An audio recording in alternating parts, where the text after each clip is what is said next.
Welcome to the Palisade Pistons podcast. We're here for episode 2. This is a Detroit Pistons podcast, 127 miles north of Little Caesars Arena via I-75 and US 10 at Midland Community Television in beautiful Midland, Michigan. And now, guys, we're back for episode 2 now. When we first sat down, it was actually the first day of the season. Kind of wild so far. I mean, the Pistons are sitting at 4-1.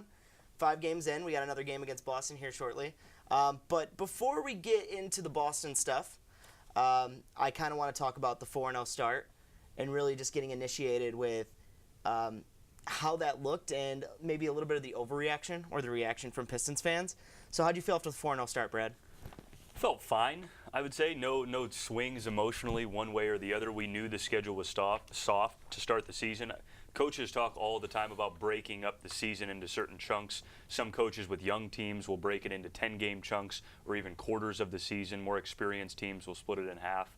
And with a team like the Pistons, who is a question mark, I think you can split it any way you want. In the first 5 games, 4 of them coming at home were one section, and they're 4-1. And that brings us to the next 10-game stretch where there's 7 games on the road. Really 4 auto losses against Boston, Philly, Toronto. There's another tough road game in there. But like the first 5 games of the year, if you went 3-2 or even 2-3, I think you could be happy with it. They went 4-1, and they got the best 4-game stretch out of Blake Griffin that I think you could have asked for. So emotionally, I mean, no swings for me. True. How do you feel coming off that 4-0? It was exactly what the Pistons needed to do. They took care of business. Right. The idea was, coming out of last year, beat the teams below you and hang with the teams above you, and you'll make the playoffs. And so far, they've done that. And it didn't look great on Saturday against Boston, but, I mean, we all probably thought they were going to lose that game anyway because Boston is a great team. So they've been doing exactly what we thought they should be doing.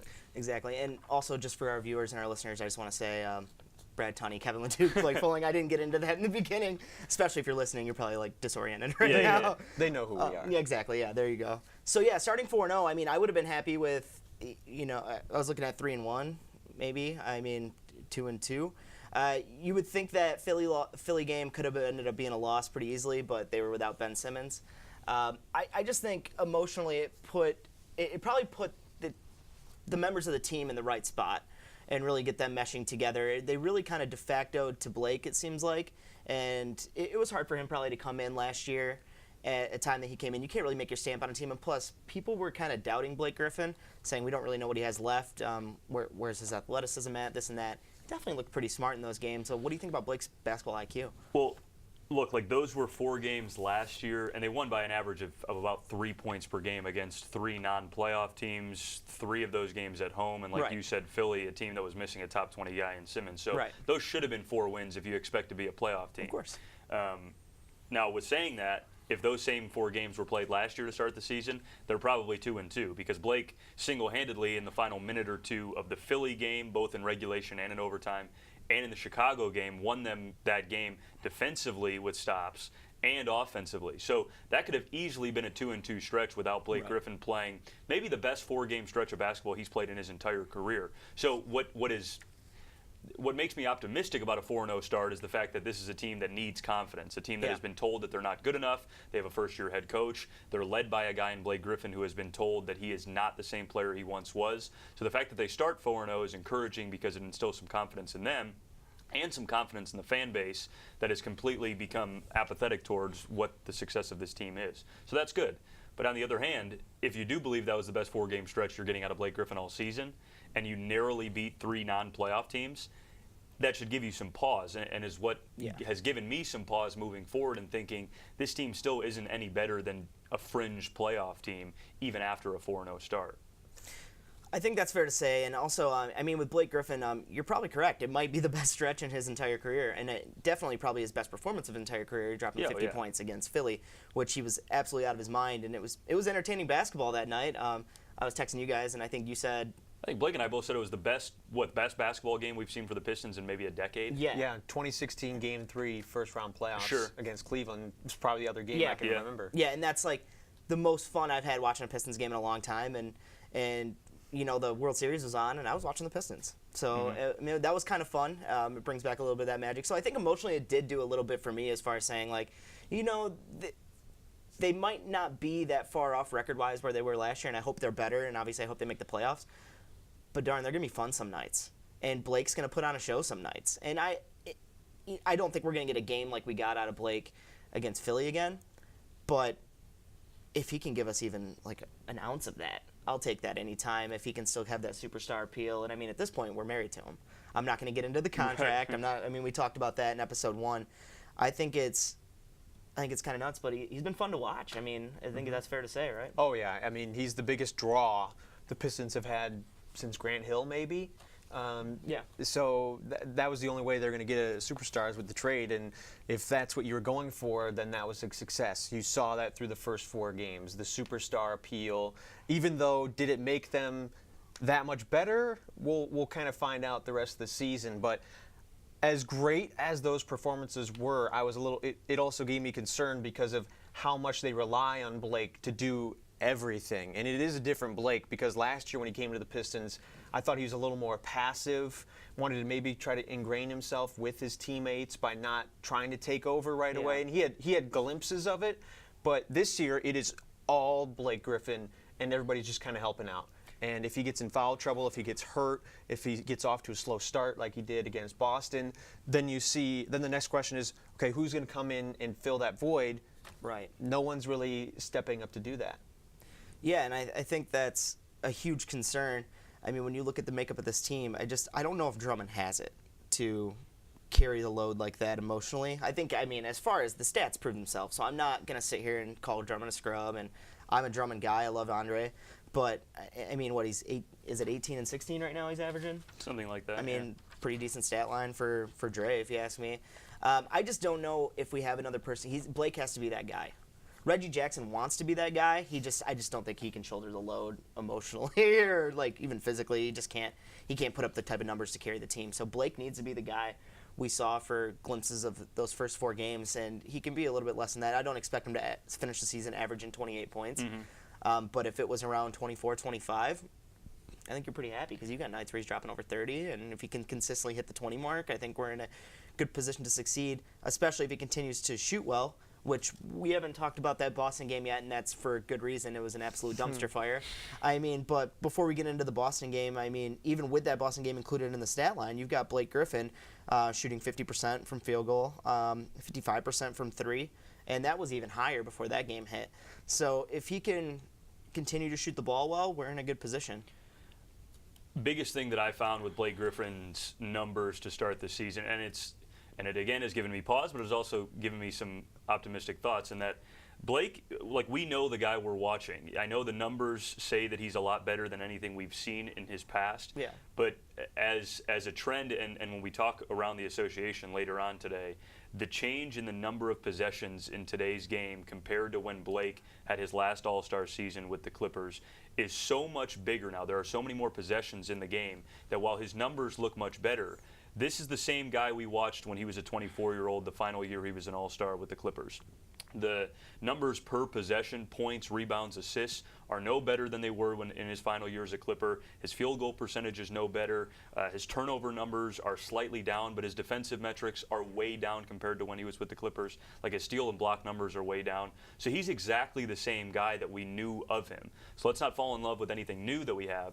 The one big difference is he shoots the 3 now, which is a huge difference. Right. And the biggest key for that is the 2 biggest changes in his numbers are the 3-point shooting percentage and obviously volume, and then his overall field goal volume. But when you are able to shoot the 3, it gives you more opportunities to shoot. So it really is the only difference in his game that we're seeing is the ability to shoot the 3, which we're seeing how important that is in the NBA. With more possessions, he's able to see his numbers rise, but on a per possession basis, he's the same guy we know. And that's how big of a difference the 3-point shot can make. Now, he's not going to shoot 55% from 3, right, and he's probably not even going to shoot 45% from 3. But if he averaged 25 a game his final All-Star year with the Clippers, I don't see any reason why he can't average close to 30 a game with the Pistons with more possessions and the ability to shoot the 3, which is, I mean, the last time the Pistons had a 30-point score, have they ever? Jerry Stackhouse? Grant Hill? I don't think Jerry Stackhouse averaged 30. Did Grant Hill average 30? It was close. Stackhouse I think it was like led the league 29. in scoring in 2001, right? Yeah, but was it over? I don't know. Well, I mean, I Get guess the stats department on it. Yeah, get the stats guys on it. I mean, at that point he was he was competing with T-Mac and Kobe doing his thing. So, I mean, yeah, it would have been – he might have averaged 30 at that point in time, yeah. Like, for me, Blake is the same guy that we know. I'm not ready to say that he's a top 10 guy or playing like a top 20 guy. He's the same guy. Everybody's numbers are more right now because the elevation in possessions. He can just shoot the three now, which completely changes his game. But as Blake was saying, he's the only guy who can score for the Pistons one-on-one and on a consistent basis, which is very troubling because if he has an off night and you go against a good team like Boston, you're out of the game at halftime. Yeah. Yeah. Well, I think because of the way he's scoring, it makes him a better player. Exactly. Even if the athleticism is diminished, a high-flying dunk and a layup count for the same. Yeah. But if he can then step out and shoot a three, that makes him even more valuable. So, and you still see flashes of that athleticism. People like to talk about how he's basically an old man, knees are gone, he has no athleticism. I mean, that's just not true. If you watch some of the moves to the basket, I think his ball handling is a lot better this year as well. That's a good point. On those one-on-one moves that we haven't really seen, where before he'd just try to bully you in the paint, but now he's got some moves to get past you. The three-point is a threat. So I think all of that does make him a better player, even if the points per possession are the same. The way he's doing it is easier for him and maybe even more sustainable in this NBA. I think statistically speaking, he might be the same guy, but right. honestly, I don't know if he is. He's doing it totally differently and now. doing it without Chris Paul exactly. and a DeAndre Jordan. He's the focal point exactly. the first time. He is the one-on-one. I mean, he's kind of playing the point forward position. I mean, he's unchained a little bit. And for a lot of that Philly game, he was bringing up, and not to get into future topics, but he was bringing the ball up the court with he had Ish and Reggie as his wings. It was kind of fun to watch. I mean, he's getting it totally differently. I think I don't want to say he's smarter now because he's always been a high IQ guy. And he's a really, really intelligent dude from what everyone always says. I mean, but looking at Blake play, I definitely think that experience is starting to get in there for him. He understands what he is, and he could still break out and dunk it high flying if he wanted to, but that's not what he understands. It's not what it's about. Like, that's what his brand was at one point in time, but he's really rebuilding himself. He's saying all the right things about the city of Detroit, saying the right things about the fans. I think he's getting it totally differently. I really do. I think he's different than what we've seen before. And could he challenge for an MVP? Sure. Unfortunately, the Pistons are going to be a 500 team or a little bit better. And, I mean, he can, but the issue is he's not going to continue to shoot 55% from three. Right. And he's probably not going to continue to shoot 50% from the field because once the three-point percentage comes down, he'll probably lose a little confidence in shooting the three. What is he shooting, like 6-7 a game right now? I mean, if you're looking at three-point attempts, 5.5, and he's shooting them at a 55% clip. Now, what's nice to see is Dwayne Casey, as a guy who believes in the three, is going to continue to tell him to shoot threes as down the rest of the roster. So even if he struggles like he did against Boston the other night, Casey's going to still be in his ear to tell him to shoot more three balls, which is a good sign because the Pistons are a completely different team if he can shoot the three. Yeah, without a doubt. And we talked about a little bit beating up on bad Eastern Conference teams is I think what you said in episode number 1. So they came out 4-0. So before we hit that Boston game, so they had wins over Cleveland, New Jersey, Chicago, Brooklyn. Yeah, Brooklyn. I always say New Jersey. Huh? New Jersey, yeah. And whatever. Brooklyn, New Jersey, same place. They got the Vancouver Grizzlies coming up next too. Yeah, they're going to play Vancouver next. Maybe the Supersonics. So anyways, it was Cleveland, Brooklyn, Chicago, and Philly. Yeah. And you're looking at Chicago, who might end the year on a better clip than what they're playing right now, and I think they will. I think they're going to be looking up pretty soon, but not a great team. You're looking at Cleveland, which I thought they'd be much better. I put them in a possible playoff contention. Wow, wrong. I think you can own it when you're wrong. They look really bad, and they obviously just fired Ty Lue, who just took them to umpteen NBA Finals. I don't know if he took them. When LeBron you've got one did. of the worst owners in the NBA, it's tough. Only 6 games as a head coach, and Ty Lue gets fired. You know, I'm not a Gilbert fan myself, so So I mean, they weren't beating great teams, that's for sure. The Philly win was still nice. Some fun stuff in that Philly game too. Beyond Blake's performance, what do you think of the Joel Embiid stuff? In direct comparison to Andre Drummond, or just as an Embiid stan myself? Oh, you're a big Embiid guy. Yeah. Okay, so I like the antics too. I don't know where. The antics are fine. I can see Blake's like. Unfortunately, I was a bit disappointed in Joel Embiid. Okay. Which I'm sure Blake is surprised to hear. Really? Do tell. Like, I believe Embiid is the second best big man in basketball behind Anthony Davis. He's a top 10 player in the league. Yeah. He is as good as anybody in this league. But with saying that, Drummond is so far behind what Embiid is as a player. Ideally, for Pistons fans, Drummond is an Embiid-type player, but they are not comparable. No, they're not comparable. They're not comparable. And the fact that Embiid even acknowledged Drummond as somewhat of a peer in this league, when I don't frankly think they are, it'd be like, and one of the reasons is Fox Sports Detroit, anytime Embiid comes to town, it's like Drummond and Embiid, there's your matchup. And it's like, well, you're setting yourself up for failure because they're not on the same parallel. Well, they're two different players. There are things that Drummond does better than Embiid, too. What? I will say Drummond's a way better rebounder than Embiid. I don't know, though. I really don't. Like, Drummond's rebound numbers scare me because most times he is the only guy in the paint because he can't defend outside the paint and he can't shoot out of the paint. So his rebound numbers are elevated because of it. But besides that, if that's the one thing he does better than Embiid, I'll give you that. I don't think they're even on the same parallel, and for Embiid to acknowledge that he has real estate in Drummond's head makes them feel like they're on the same path. When really, if I made the comparison between those two players and said, what if Russell Westbrook said that I own real estate in Goran Dragic's head? Okay. You'd be like, are you serious? Okay. Like, because that's what it feels like for me. Like, Embiid is a top 10 player in the league. Wow. Drummond is a fringe top 40 guy in the league, similar to Dragic, similar to Russ. Like, if you saw Russ talking smack to Goran Dragic, you'd say, what the heck is he talking about? And as somebody who lives as a Pistons fan, we think Drummond is a little bit better than he is. And, like, just think about it as that comparison. I do think it. I know you're boiling over here. I do think that is a fair comparison, actually, Russ and Dragic. Sure. But, like, I'll be honest. I think Drummond's a little bit better than what you're saying. You're really cutting him so low at this point. He's still a really good player. He's not a great player. He's still an all-star, but not consistently. There'll be years where he misses the all-star squad. But when it comes to Embiid and Drummond, I would say that. Yeah, but if he's a fringe all-star and Embiid is a shoe-in for an all-NBA team, that's correct. Yeah, that's correct. I do think that in a weird way, Drummond owns real estate in Embiid's head. Right, But a little bit. It's not the opposite. It's not the opposite because I think Drummond probably gets. But for no reason of Drummond's success. Correct. Yes. It's because they go at it on the court, which I like. I enjoy that a little bit. I think there needs to be a little bit of that. I think the rivalry's good. I think it's fun, even if they're not two natural rivals as far as teams go. But I think as players go, that matchup can be a good time.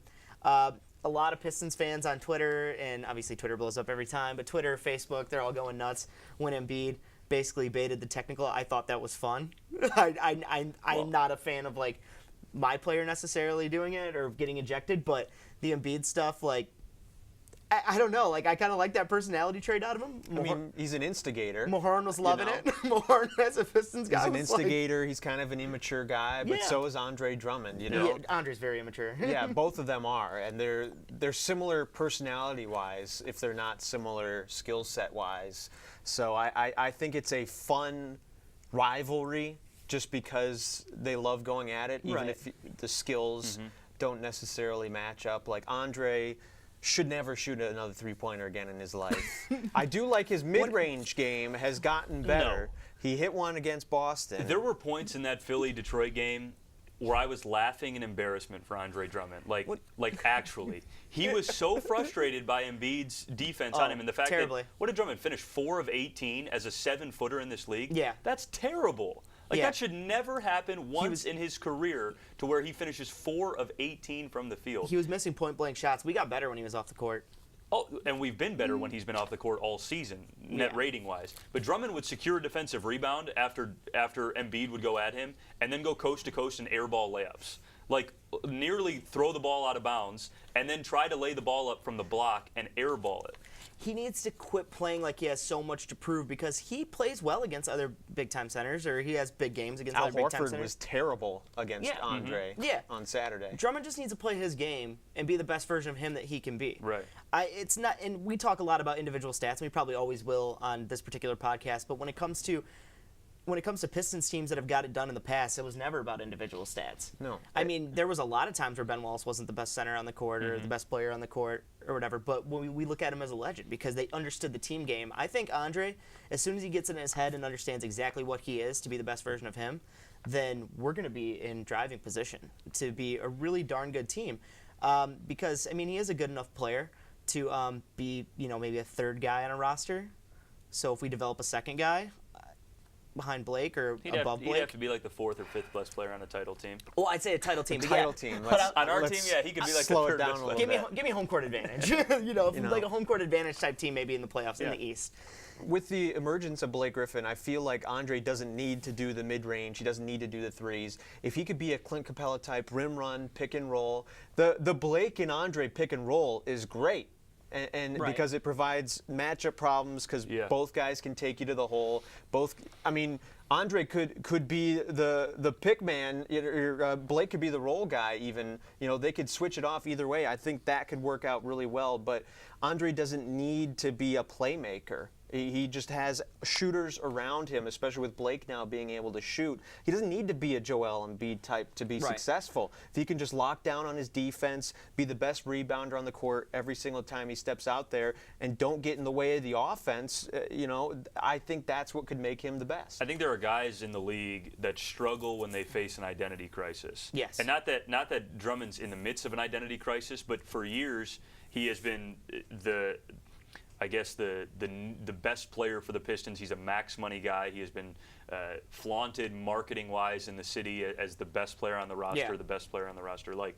And the fact that he thinks he needs to become a top 20 player in the league or a true number one option hurts the Pistons a little bit instead of embracing the role on the team that he should have, which is, again, a fringy all-star type who can rim run, who needs to pride himself on defense first, and the rest will come into it. So a bit of an identity crisis hurts him personally, and until he realizes what he is truly, I think he can then flourish. There's going to be more time to talk about Blake and Andre throughout the entire season. I think it's going to be an ongoing conversation.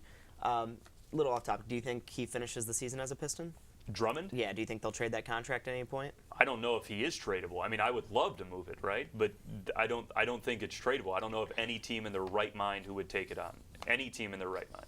Well, the only way it would happen is if the Pistons season implodes, Blake Griffin hurt for the year, Reggie Jackson in and out of the lineup, and it would be a salary But even then, dump. what are you taking, a bag of basketballs? Well, A that's bag exactly of what it'd be. lollipops? Yeah. Look at the trades that Brooklyn makes all the time, where they take these huge money guys and get picks along with them in exchange for garbage. That would be the only deal that would happen, and that would be an absolute worst-case scenario for the Pistons, because that would mean they're punting not only on this season, but on the next 3 or 4 seasons. I think in order to move Drummond's contract, you'd have to take a Pistons first-round pick, which I can't move this year anyway, but next year's first-rounder and Drummond, and get a bag of basketballs. Right. Like, I don't know of any team who would want to take on that. Why would you want to do that? Yeah. Right, yeah. no. And that was just a little out of left field, Yeah, but yeah. I was just curious if you guys thought that contract was even movable. I think ideally you would have loved to have movement last year at the deadline before you trade for Blake and somewhat bottom out. Right, exactly.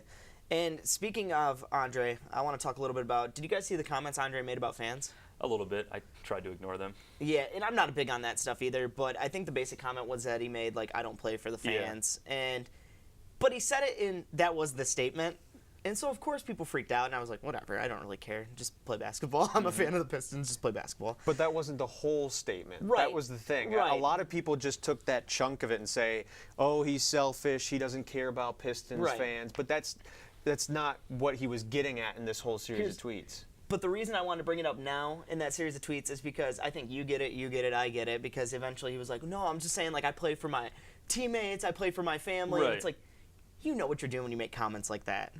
Do you think that was, like, purposely just to get some headlines? Or like, I don't think. I think he's 23 and makes mistakes, right? Like, right. I mean, it is what it is. I tend to think that Drummond doesn't truly, I guess, realize the big picture of sometimes what he says, which as 23 years old. I know he's been in the league for, 5 years, so we think of him as this veteran now that he's been around for so long, but he's still a kid in essence in the league. So right. I just don't think he thinks fully sometimes. He's not fully matured in that way. Right. Well, it started with him quote tweeting someone saying, Pistons fans not happy when the team doesn't win. Pistons fans not happy when the team doesn't win by enough. Yeah. The point of that being fans are never truly happy. Yeah. And he said that's why I don't play for the fans. I play for my teammates, my family, things like that, because the fans are so hard to please. Which in that part of it is a very mature statement in the fact that, yeah, fans are never happy. Fans are fanatic. They are not rational. But in the same sense, you still can't say those things about your fan base. You have to understand the way it's going to be taken into context. Like, before I would have pressed send on that, I would have been like, wait a second, I need to really think about this.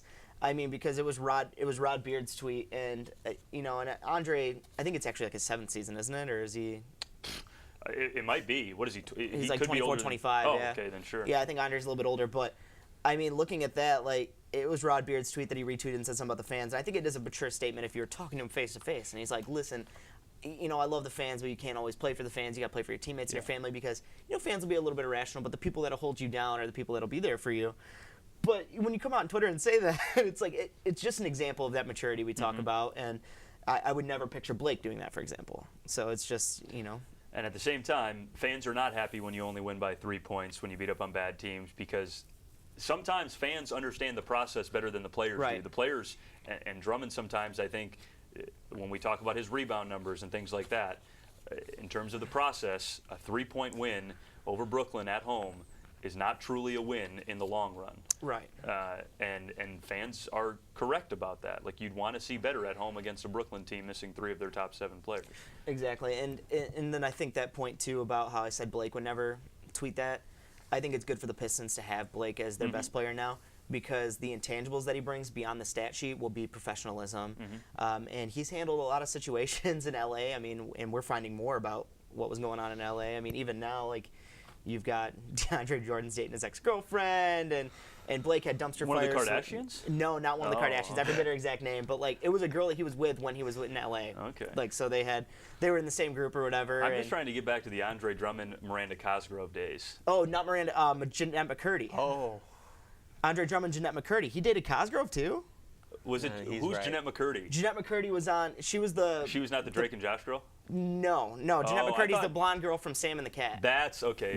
Was on the show with Ariana Grande. But Okay. he dated her, and there was always those funny pictures of those two at like Disneyland and She's stuff. like 4 feet, and he's obviously a giant. Yeah, for sure. No, yeah.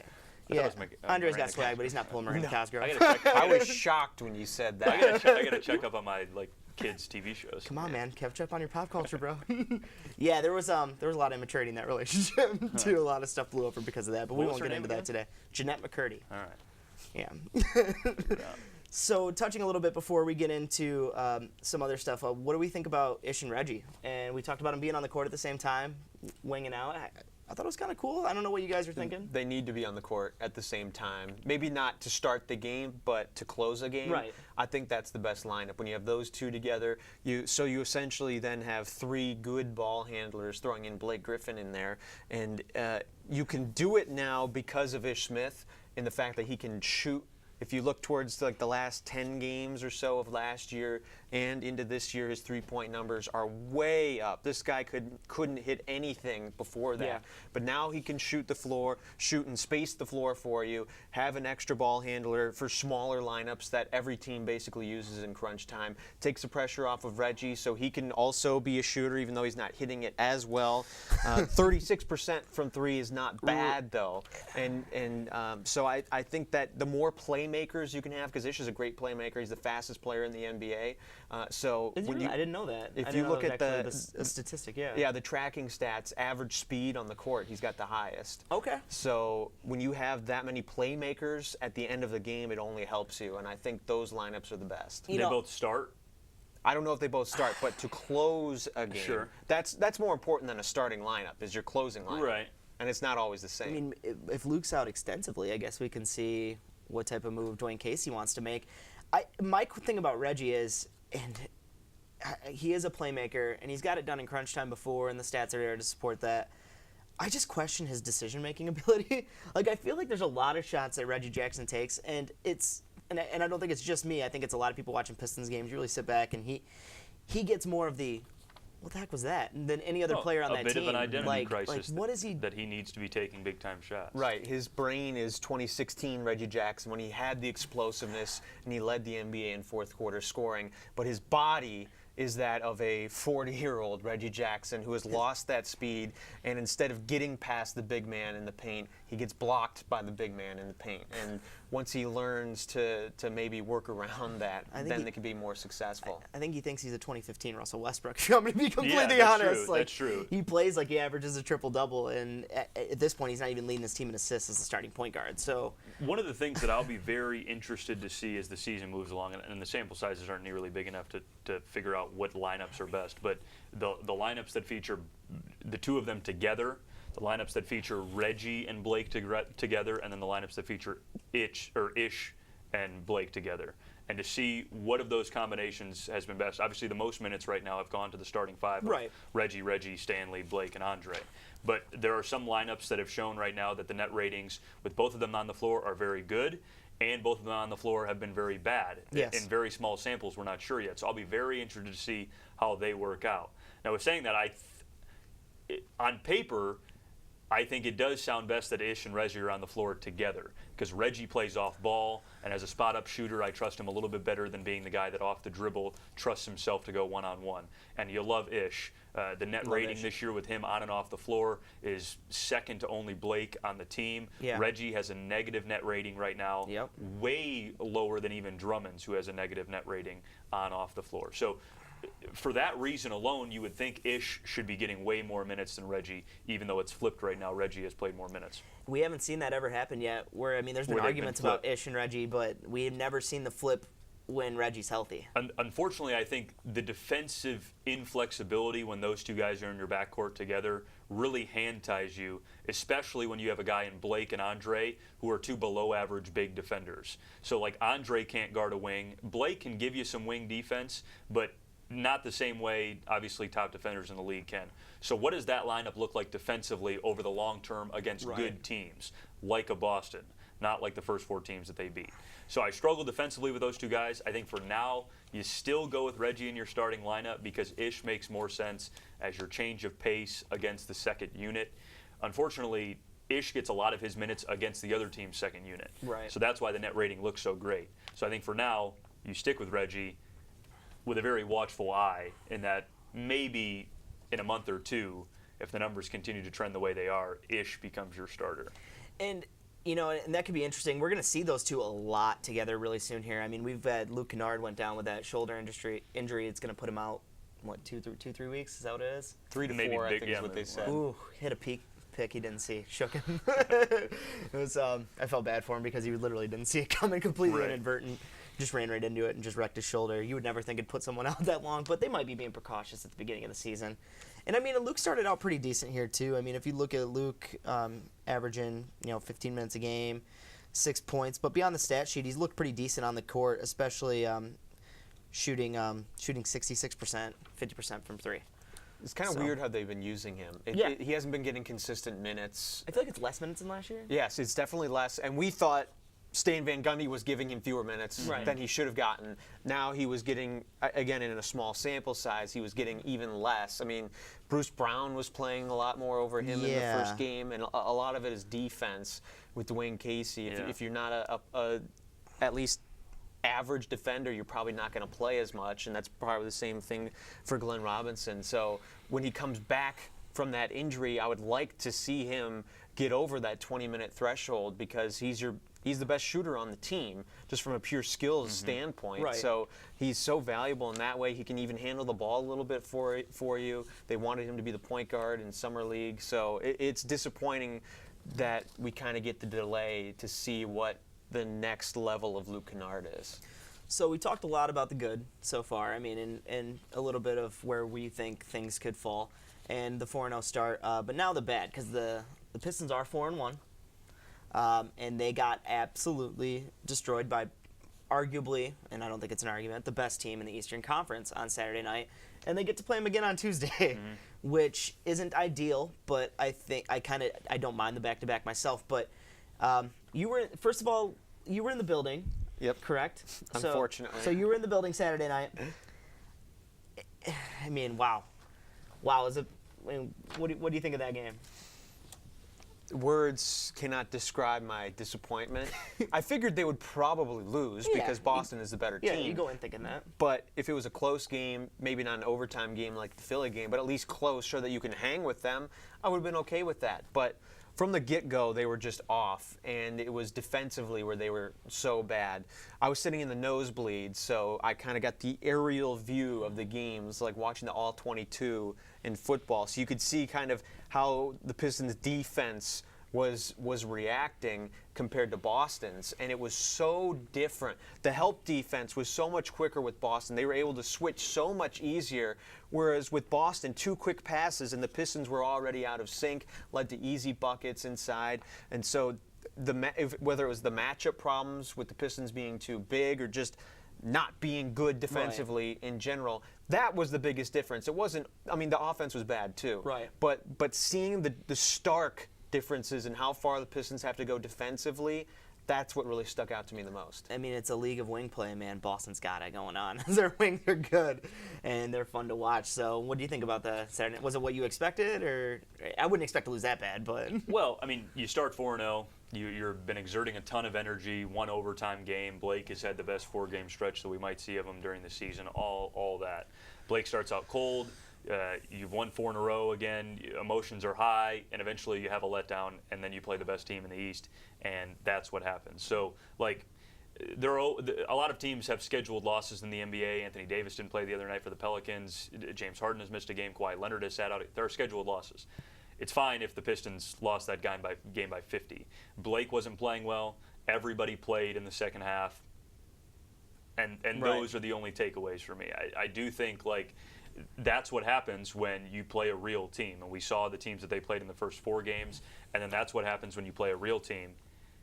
And your best player in Blake Griffin, who had carried you to 4 straight victories, has the worst game of the season and maybe his Pistons career. Like, he was very bad. He would have had to drop another 50 game for the Pistons to win. Yeah. It wasn't if he had 30, they still would have lost that game. I feel like. And look, Boston isn't even playing that well. Kyrie Irving is nothing. Gordon Hayward is nothing. Jaylen Brown has been nothing in comparison to what they are truly as players. Comparing them to themselves. Horford had a bad game. Like Boston is still not there fully yet, and we're all still seeing that. But Daniel Tice was their best player. Yeah, he really was. Well, and Stanley was probably the best Piston player. That's that right. night. By far. That was an encouragement. If you're looking for one bright spot, it was Stanley Johnson being able to hit a 3. He was good off the dribble. I just question where is that. Where was that last year? Where was that the first couple games Stanley this year? had a few good moves to the basket so far this season. I think in that Cleveland game, he had a nice little okey doke to the basket. I mean, he's shown glimpses of it, but he's definitely not. Where you want him to be as far as what you're looking for from Stanley. But I remember us talking to start the season about what we needed to see from Stanley in order to toss the qualifying offer on him at the end of the year, and it was any sign of improvement, right? Because last year he reverted back to what he was in year 1 as opposed to improving on year 2. So this year he's shooting it better from 3 at least to start. His effective field goal percentage is slightly up. His turnover ratio is down. Those are both really, really good things. Yeah. The only issue is he has taken 1 free throw in 5 games. Yeah, that's not aggressive Which enough. tells me that he's a little timid. He's not being very aggressive. He's not maybe given the opportunity to take you off the dribble. And timidness brings me to something that maybe we'll see in the coming weeks, and that's him being dropped to the G League for a couple of games.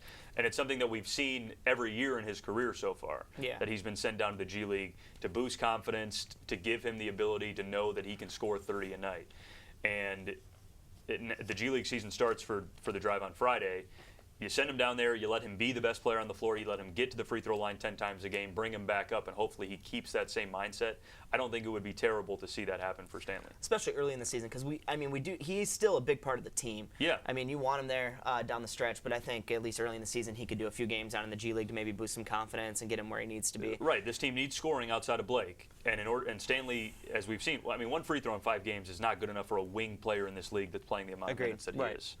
If we lived in a fantasy world, the perfect scenario, Stanley Johnson is the second best player on the Pistons. Oh, yeah. In a wing NBA, the wings are the weakest position for the Pistons, which is the absolute worst situation you could be in. If he could be your second best player, if he could shoot 36, 37% from 3, if he can get to the basket and work with Blake, that would be the ideal scenario. But he has so far to go to get to that point. I almost wonder if it is just a confidence issue. Without a doubt. So, I mean, we've got the Celtics coming again on Tuesday. Or not coming to us. We're going to Boston on Tuesday. Would have liked to have had a little bit better showing for the home crowd on Saturday night. I think it would have done big things for the city to even just compete a little bit in that game. I mean, as far as the Pistons being 4-0 and then going into that, I think hopes are high, and you've always got delusional fans like myself that are hoping for, a big showing, and it just didn't happen, and it kind of happened the way I logically thought it would happen, where, you get punched in the mouth. So you're going to Boston. You're playing these guys back-to-back. You just saw them. I mean, a lot of it hinges on Blake's success, but I think it's big to see how Dwayne Casey reacts. I think it's big to see how these players react. I mean, you come off getting smashed. I think it's going to show a lot of resolve if they come out even high energy. So what are we expecting? Again, breaking the season into some chunks, the first 5 games. You hear people in baseball talk about go 500 on the road, go above 500 at home, and you'll be there at the end. Yeah. And when I think of basketball, I think about, home and road is okay to think about it that way too, but in your tough stretches, play 500 basketball. And in your weak stretches, the first 5 games of the season for the Pistons, play above 500, and they'll get to where they need to be. So they've done their job through the first 5 games. The next stretch to look at is these next 10 games. They play 7 of 10 on the road. Yeah. And to what I think are auto losses on the road against Philly, on the road against Toronto, on the road against Boston, on the road against Houston. Yeah. If those are 4 auto losses, that's fine. But then you've got to, and you can drop one of the easy games against the 6 non-playoff teams that you're playing and the other 6. And then can you win the 5 games that you need to win? Games like at home against Brooklyn, at home against Orlando, at home against Atlanta. Can you win those games? Yeah. And if you can go 5-5 in the next 10, you did your job. So instead of it being a 1 game on the road against Boston, can you win this game? It's fine if you lose by 30 again. But in this next 10-game stretch, can you get to 5-5 to stay above 500? I mean, what I'm thinking of is if this team makes the playoffs, and I'm just going to say when this team makes the playoffs. Yeah.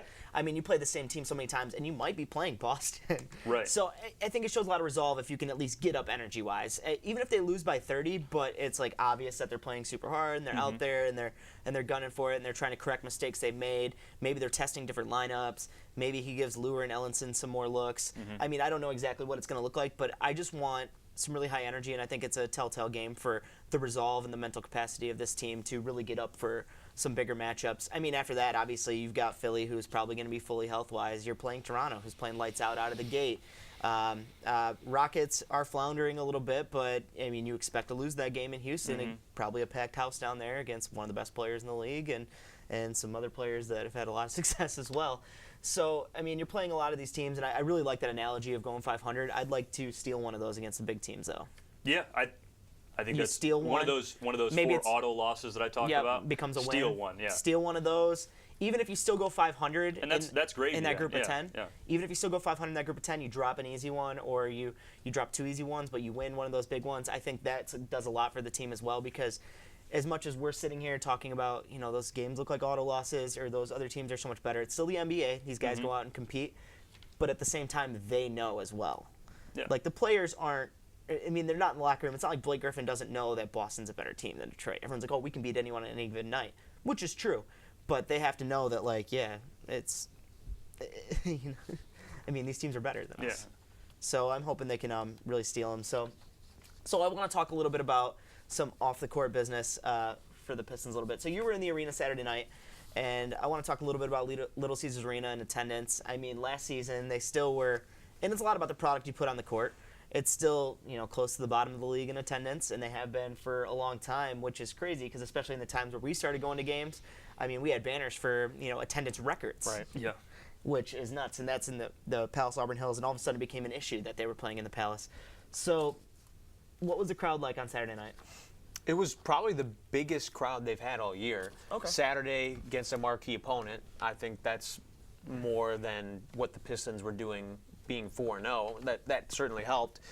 The crowd, it was kind of a dead crowd. They were there, but they weren't super loud. I'm going to be totally honest. Where you get the G for defense.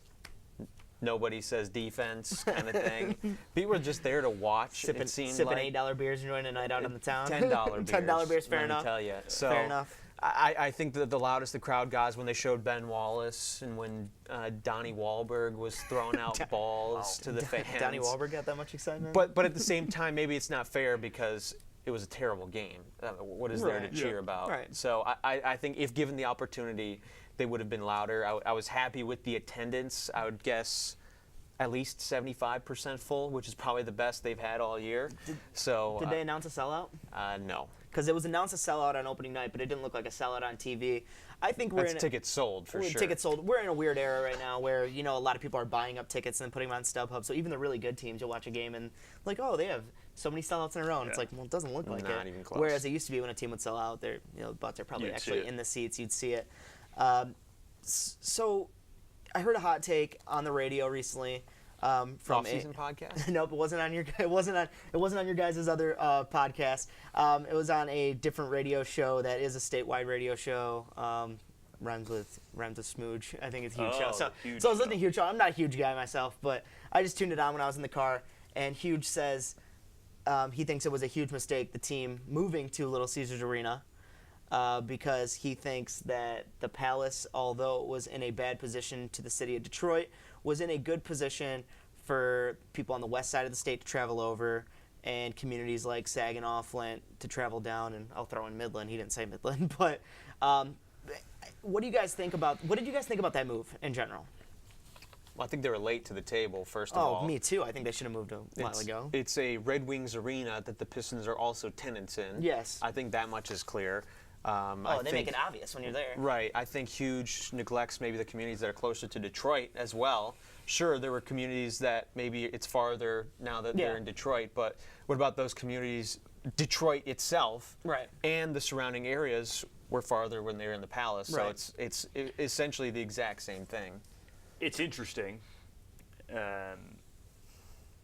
And I think he brings up a decent point in saying that driving into Detroit is a struggle and a mental struggle for people like us here living in Midland to say, I'm going to go get a Pistons game. It's going to take me 2 hours to get there, and the final half an hour is going to be a mile away from the arena, which most times it's not. I've been to 4 Pistons games at LCA in the last 2 years, and I've always been able to get parking within a 10-minute walk for free.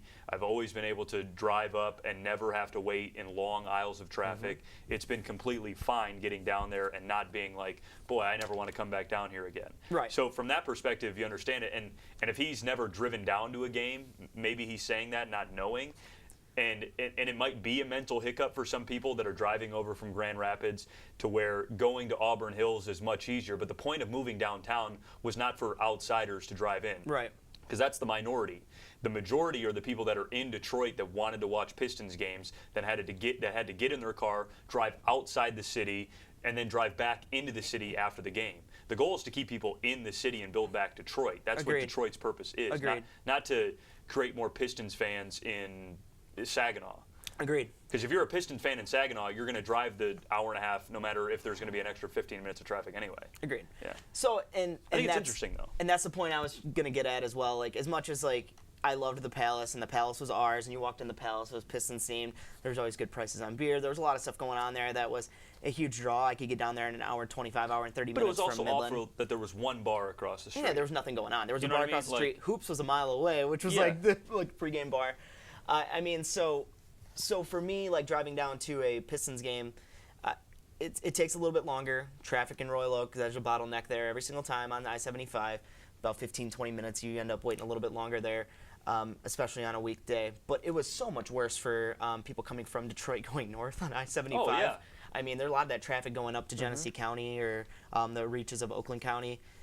It's so much better now. And I think the reason we're not seeing as good attendance yet is because you did move the team 45 minutes. People that didn't normally going to games are going to need to make that a part of their routine for them to start filling the building. And I think as soon as you have some mild success, even if it's, a 5 seed, if they snuck to a 5 seed, and we said the ceiling was a 6 seed for this team, if they snuck to a 5 seed or a 4 seed, you'd start seeing it sell out this season. Success is number one. Correct. Yeah. No matter where you could put the Pistons in Grand Rapids, and if they were bad, nobody would come. Yeah. And I think it was the success in getting a superstar, because people love watching players. Like, still looking for a superstar.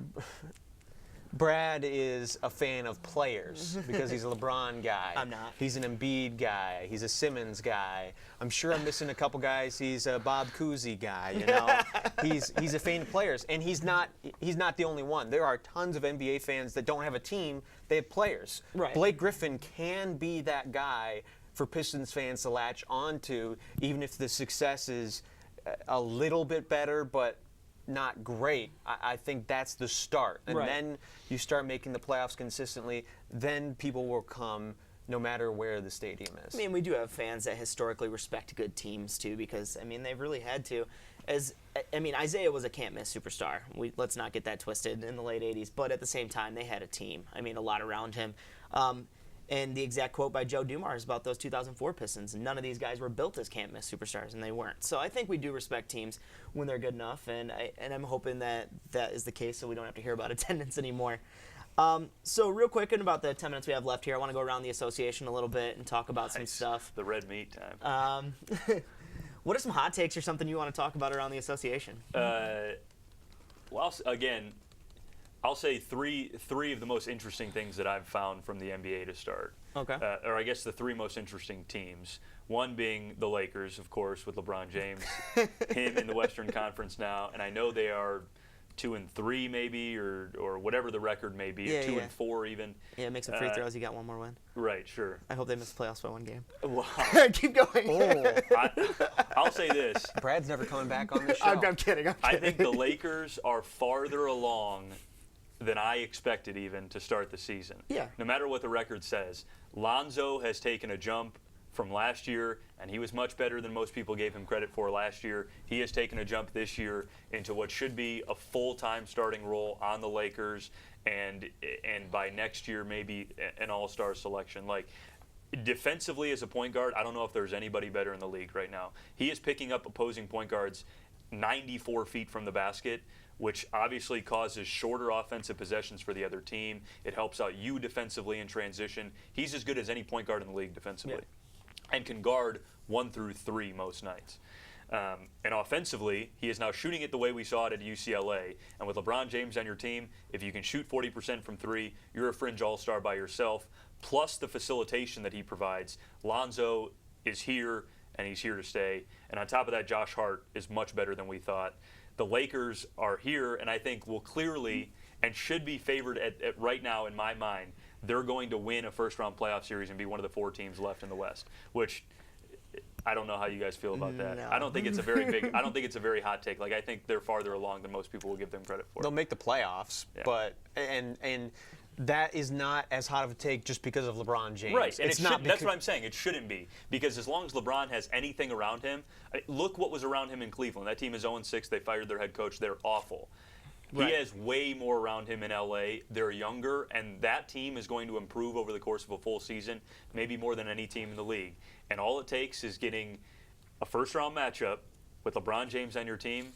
They're going to be one of the final 4 teams left in the West. I think the thing is, too, with the Lakers, I mean, looking at the way they're built, they're not trying to out Golden State, which is what Houston was trying to do for long. Houston basically pretty much did it. They almost, but their window's closed now, I think, in my opinion, as far as being able to get past Golden State. Chris Paul's fault, really, if you think about it. Yeah. I loved the Lakers. The only thing I really have to say about the Lakers is I loved Rondo giving Chris Paul a little 2-piece of biscuit upside. You guys are not Chris Paul guys, huh? I don't hate Chris Paul. I loved how he just instantaneously was about that life. It was like, I mean, worst teammate in the NBA. That was obviously pent up frustration. Those two guys have had a history, and I think Rondo probably disrespects Paul a little bit as the head of the head of the Players Association, thinking he's almighty and all powerful, whatever. Rajon Rondo's career does not hold a stick to Chris Paul's career. They're not close. No. No. And that's completely fine. Not close at all. I think Rondo gets that too. Rondo's long been a very interesting character. I like the characters on the Lakers. I think they're a fun storyline. I'm not a Lakers fan, but I love the antics by Lance sometimes. I loved Rondo giving Chris Paul the 2. It could have been anyone. Ingram was really in rare form there in that fight. So yeah, it was kind of fun stuff, and it was interesting. I was watching that game live, so it was a fun time. That's the other thing about the Lakers. I think they've lost 3 times since Ingram's been out. Yeah. With Brandon Ingram, who knows how many of those games they win. I don't know if you guys like Brandon Ingram. I like Ingram. I think he's very good. Yeah. So I like Ingram. Again, Lakers, they're going to be in the second round. All right. We'll talk about it later. I don't hate a lot of their guys. I don't think I don't know if they make the second round, but I think it's a testament to. I mean, it's a testament to LeBron. Again, it's the way he's able to change organizations, and we saw the flip side of an organization being changed. Basically, the same team being left behind, other than LeBron in Cleveland, and Ty Lue has already been ousted as the Cleveland Cavaliers head coach. Again, we mentioned it earlier. Probably the worst owner in sports. I'm not a huge Dan Gilbert. Easy. Whoa. One of the worst in the NBA. Well, NBA. Sorry. Who owns the Kings? The Maloof guys? I'm not a Gilbert guy. I think he's long made a lot of mistakes, and I think he handled a lot of LeBron situations completely ignorantly. Yeah. I respect a lot of the business he's doing in Detroit. As he said, he wanted his team back. Well, you've got it back. They're awful. At the same time, him and Tom Gores need to keep MLS to Detroit out of their mouth. I was going to say, you have a... I have a little pent-up aggression there, too.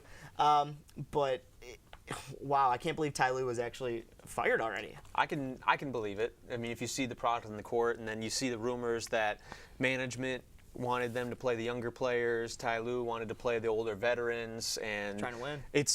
Do you want to win? No, because if you play all the veterans, what is their ceiling? An 8 seed, whereas it's kind of like the Pistons, where you wanted them to bottom out. Ty Lue didn't want them to bottom out, obviously, because it reflects poorly on him, and he would have been fired at the end of the season. So he was trying to save himself. The Cavs want to go with the big picture. If they really wanted to do that, they wouldn't have given Love a huge extension. They would have just tried to trade him. Unfortunately, and you move have on. to spend money in the NBA with the floor. Yeah, you absolutely have to. You have But to. I mean, You can't just it was a conflict, and who wants to be the coach of that team right now? The rumors there, Larry Drew was supposed to be the interim coach, and he hasn't even agreed to that because he doesn't want. Who wants that on their resume? This is going to be an awful team with a terrible locker room. I hated it because I thought Ty Lue should have kept his job. But in terms of no story, like of something being a non-story in the NBA, if LeBron had never played for Cleveland, was never born in Akron, Cleveland is like the Bills and the Browns of the NBA, Absolutely. like in terms of worst franchise in the league outside of LeBron's tenure there. Yeah. So the fact that they fire a coach after an 0-6, they could have won the title last year. LeBron could have left, and they started 0-6. They would have fired Ty Lue anyway. Like, it's just such a non-story for me in that it sucks that he got fired 2 years after winning a title. Like, that's terrible. But Cleveland is Cleveland, and without LeBron James, it's probably the worst franchise in NBA history. Yeah, I mean, I think that's a pretty easy go-to to hit. I mean, NBA history.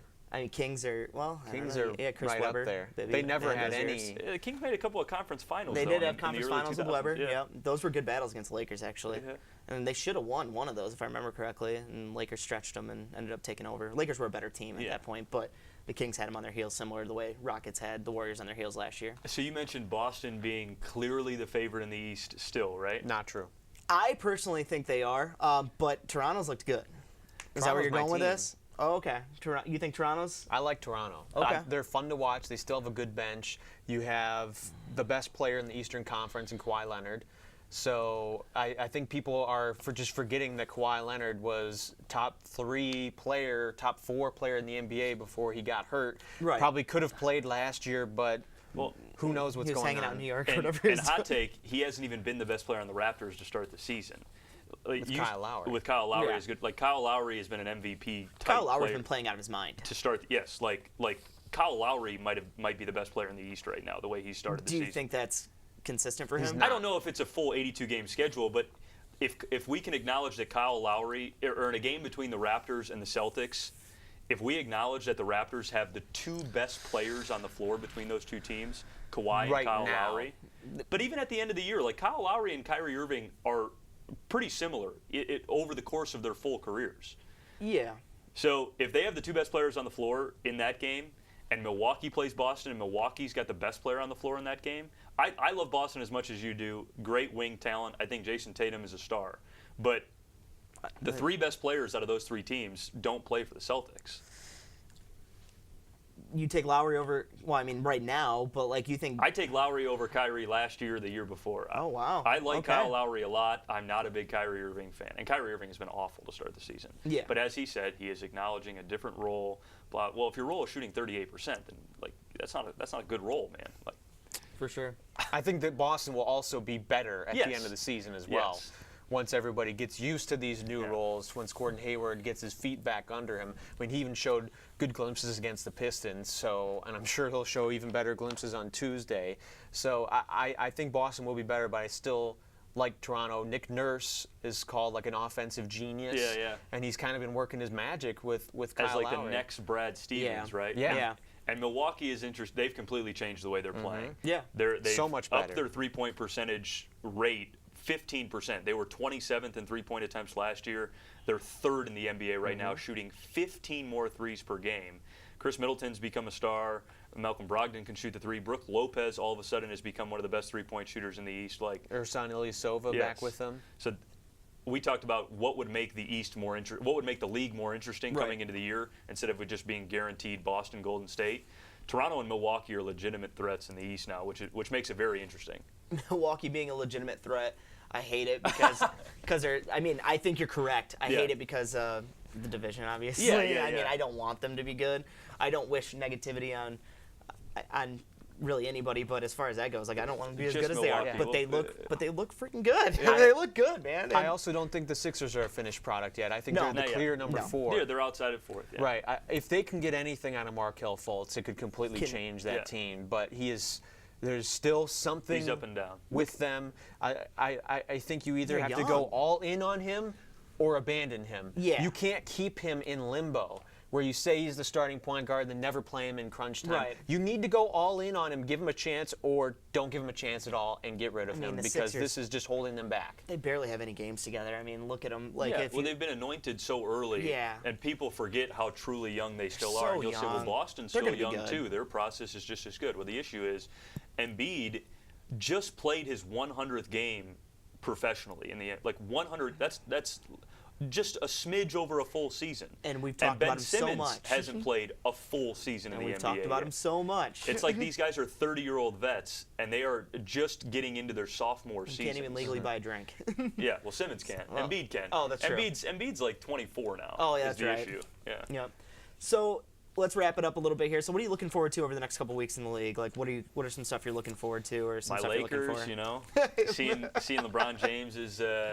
LeBron struggled to shoot the basketball a little bit, and once he shoots the three a little bit better, the Lakers will turn out to be much better. But his numbers are the same as they've been every year. It's rinse, recycle, repeat for him. Watching as many Laker games as I can, watching as many Pistons games as I can, and watching as many Sixer games as I can, and watching as many Denver Nugget games as I can. You stole my team. Nikola Jokic is a dark horse MVP guy this year. Gary Harris has been great. Yeah, Gary Harris has been fun. You want to say that a little louder? Gary Harris has been great. Nuggets are very interesting, as are the Pelicans with Anthony Davis and Nikola Jokic, two MVP guys to start the season. They'll be interesting in the West. You gave a little shout out to a Michigan State guy, so I'll talk some Michigan stuff real quick. I saw a funny tweet just a couple days ago where they're like, look at all these Michigan guys from that 2013 Michigan team and what they're up to, and giving a little rundown on where they're at in the league. And Nick Stauskas retweeted it and said, I just dropped 45 in men's league. So I think that was funny. I thought that was funny. Karis LeVert was on that team, right? Yes. Yep. Karis LeVert has been pretty good for the Nets to start the season. Yes, he has. Yep. Like fringy all-star type in the East. Well, they're empty numbers. Yeah. Let's be honest. It's a terrible team. But someone's got to put up numbers on them. Exactly. Exactly. That's why they're empty. Someone's got to do it. He is somewhat in the mold of Victor Oladipo, making the improvement that he did in Indiana. LeVert is making a similar type improvement in Brooklyn this year. So what are you looking forward to the next couple weeks? Well, he stole my two teams to watch for in the West. Oh, because I named like 6 teams. The Nuggets and the Pelicans. Okay. So, and then we talked about my other team, the Raptors.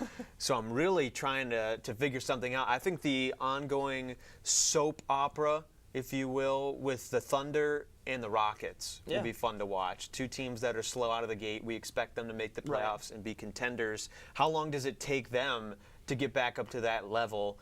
There was some change with both, but their core is pretty much intact. I think it'll be fun to see if they keep floundering. How long does it take before maybe one of them cracks? Do they dismantle something, or do they just add even more talent at the deadline to try to patch up some of these holes? I think watching how those two navigate these first couple months is going to be interesting. I've had some fun watching some rookies too. So I think Trae Young is a pretty interesting player. Oh, boy. I'm not like a Trae Young stan, but I think it's interesting to see the imprint that Steph Curry has put on the league. And Trae Young's a player we probably never even talk about if it wasn't for Steph Curry ever existing in the NBA. So I think it's interesting to just see how the league continues to change, which is something you were mentioning earlier about possessions, and it's a totally different league now. So what about Luka Doncic, though? Oh, I'm loving watching Okay, Doncic too. good, Doncic good, too. good. No, I was just mentioning Trae Young just as an example. I got him on my fantasy team. The second best rookie on that team behind Jalen Brunson. Ooh. Okay. There's a hot take for you. Okay, there you go. There you go.